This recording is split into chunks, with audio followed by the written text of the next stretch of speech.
मेरी एक कविता अतीत का देवता और दानव। तो देखिए, जो हमारा अतीत होता है, जो हमारा बीता हुआ कल होता है, उसमें हम कुछ अच्छी यादों को जो है कि संजो कर रखते हैं और कुछ बुरी यादें भी। तो जो बुरी यादें होती हैं हम उन्हें कभी याद नहीं करना चाहते, लेकिन फिर भी हमें याद आती हैं। तो अतीत पर जो मैंने लिखा है उसको गौर फरमाइएगा सभी और समझने की कोशिश करिएगा कि मैं अपनी कविता के माध्यम से आप सबको क्या कहना चाह रही हूँ। तो सुनिएगा। एक होता है अतीत का देवता, एक होता है अतीत का देवता जो सारी अच्छी यादों को सहेजता है, और एक होता है अतीत का दानव जो सारी बुरी यादों को हम तक जबरदस्ती ढकेलता है।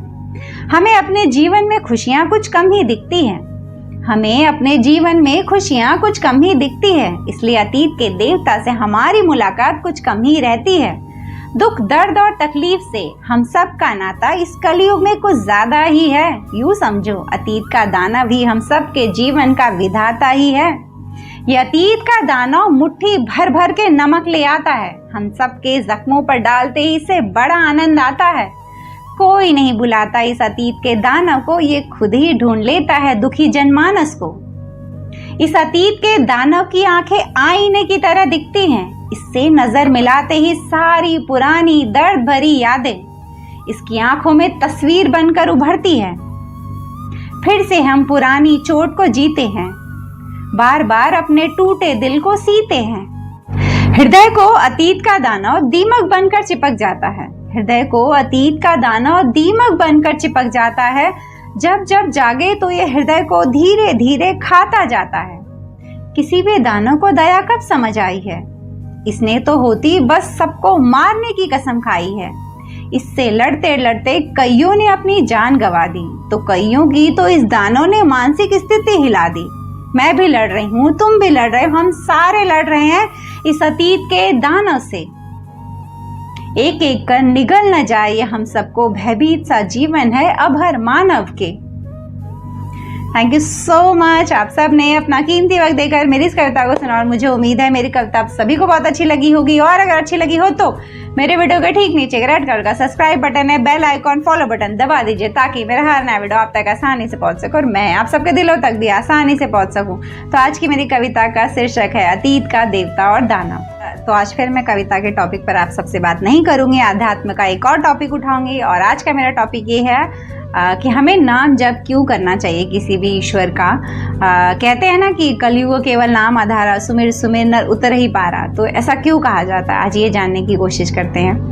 तो देखिए, नाम जप करने से हमें बहुत सारे फायदे मिलने हैं। तो मैं सबसे पहला फायदा आपको बताऊं, आपको जो है मानसिक शांति मिलेगी, आपके अंदर सकारात्मक ऊर्जा बढ़ेगी, आपके जो है कि पाप नष्ट होंगे, आपका मन पवित्र होगा। और अगर आपने अपने नाम जप को बहुत ज़्यादा बढ़ा दिया तो आप मोक्ष भी प्राप्त कर सकते हो।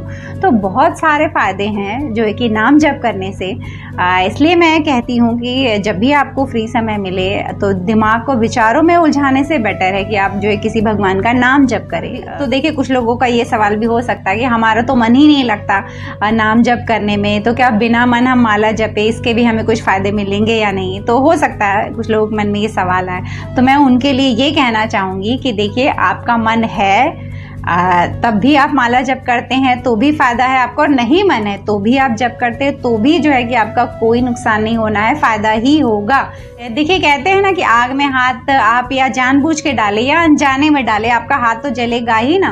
तो अगर आप जो है कि ईश्वर का नाम जो है कि जबरदस्ती भी ले रहे हैं, जबरदस्ती आप अपने आप को कह रहे हैं, कहने और कर रहे हैं आप, तो भी आपको फायदा ही मिलना है। ऐसा करते करते एक समय आएगा जब आपका मन लगने लगेगा, जब आप जो है कि उस नाम के रस को पाने लगोगे। तो देखिए, नाम जप करने के लिए भी बहुत सारे तरीके हैं, और जो कि 3 जो है कि मेन तरीका है नाम जप का। उसमें सबसे पहला तरीका है वाचिक तरीके से नाम जप करना ईश्वर का, और दूसरा है उपांशु, और तीसरा है मानसिक।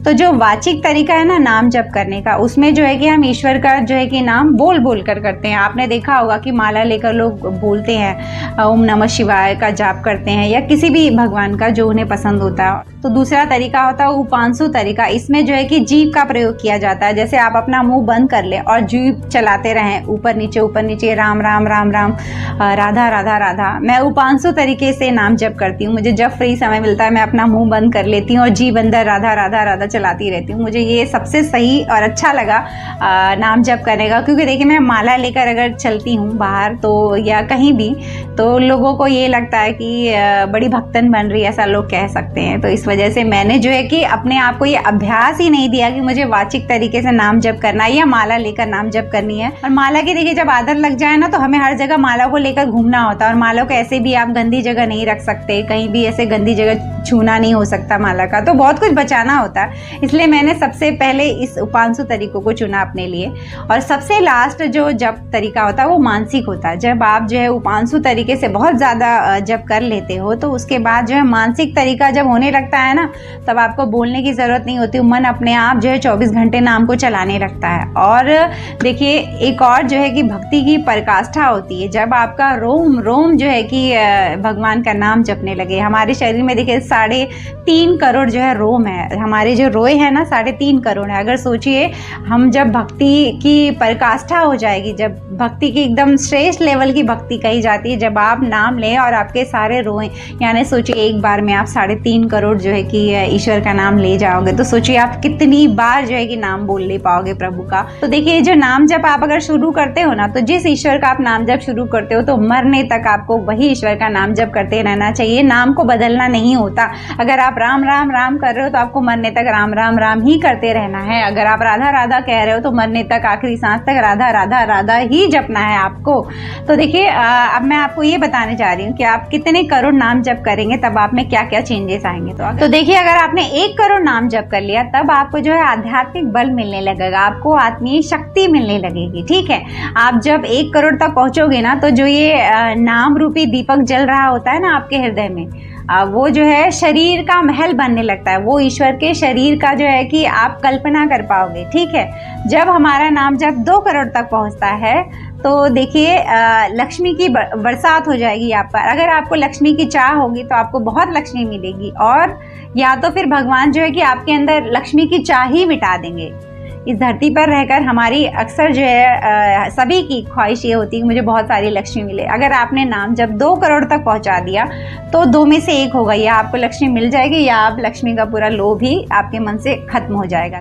3 करोड़ तक अगर आपका नाम पहुंचता है तो क्या होगा कि आप सबको बहुत प्रिय लगने लगोगे। मतलब ऐसे होगा ना कि हर कोई आपको अपना समझने लगेगा। पूरी दुनिया के जो लोग हैं वो आपको अपना मानने लगेंगे, अपना बहुत प्रिय जन समझने लगेंगे। ठीक है, और 3 करोड़ के बाद जब आप पहुंचते हो 4 करोड़ तक, तो 4 करोड़ पर पहुंचने पर आपके शरीर का जो है कि सारा विकार खत्म हो जाएगा। हमारा शरीर जो है निर्विकार होने लगेगा। ठीक है, हमारा जो है मन पवित्र होने लग जाता है। और 5 करोड़ तक आपका नाम जब पहुंचेगा तो आप जो इच्छा करोगे वो सारी आपकी इच्छाओं की पूर्ति हो जाएगी। आप जो चाहोगे वो सब आपको मिलने लगेगा।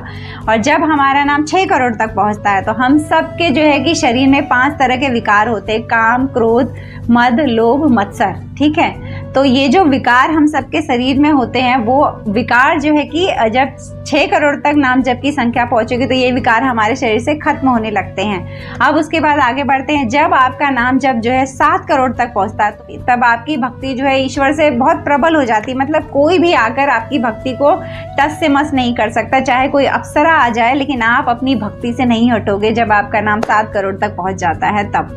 अब आगे बढ़ते हैं।